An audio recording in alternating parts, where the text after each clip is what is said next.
E na coluna Acessibilidade de hoje vamos lançar a pergunta: você conhece a ciência afetiva? Bom, para explicar o termo, vamos compartilhar a história da Sônia Pessoa, a professora que aliou o trabalho acadêmico sobre o discurso radiofônico à pesquisa sobre a deficiência do próprio filho.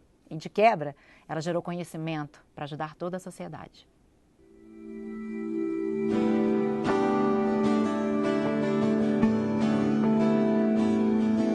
Quando meu filho nasceu, ele foi diagnosticado com hidrocefalia e com um tumor benigno no cérebro.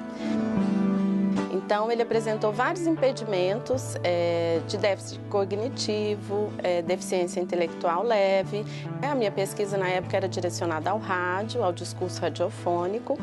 E foi preciso que eu mergulhasse nesse universo como mãe para que eu entendesse as possibilidades de desenvolvimento, as relações entre as estratégias pedagógicas, o desenvolvimento da criança, o aprendizado, o dia a dia, as relações sociais de uma criança que não apresentava a mesma característica de uma criança neurotípica.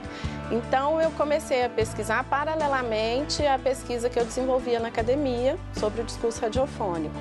E nesta época eu estava caminhando em direção a entrar no doutorado e fui amadurecendo essa pesquisa. Quando eu percebi, eu estava realizando duas pesquisas simultâneas, uma de rádio e uma sobre deficiência. E foi aí que foi necessário fazer uma escolha, né? A minha tese de doutorado, então, abordou as relações sobre a deficiência em redes sociais.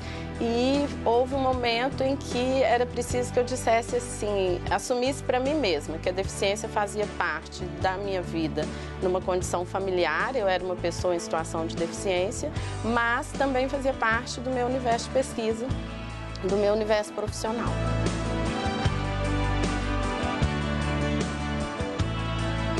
Eu penso sempre que é possível que a ciência seja afetiva, né? No sentido de levar em consideração a experiência de quem pesquisa e a experiência de quem é pesquisado.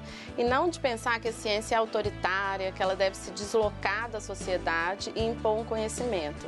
Só faz sentido a gente pesquisar se a gente estiver pensando na sociedade, de como esse conhecimento, esse investimento, essa informação, essa formação nossa como pesquisador vai voltar para a sociedade.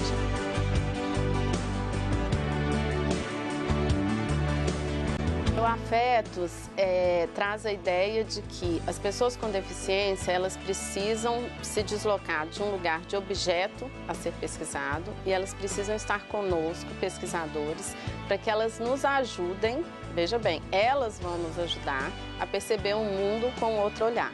Né? Então, nós pesquisadores que não temos deficiência, precisamos caminhar juntos e constituir essa pesquisa em conjunto. Né? Então, muitas vezes, nas reuniões do Afetos, nós estamos em discussões teóricas e alguma pergunta que diz assim, ok, mas nós estamos aqui no campo apenas do discurso. Como é que nós vamos relacionar isso com a vida social? E essa pergunta vem exatamente de uma pessoa com deficiência. E essa pergunta nos balança, né? Faz com que a gente pense, com que a gente reflita com a sensação de quem está vivendo a deficiência no seu dia a dia.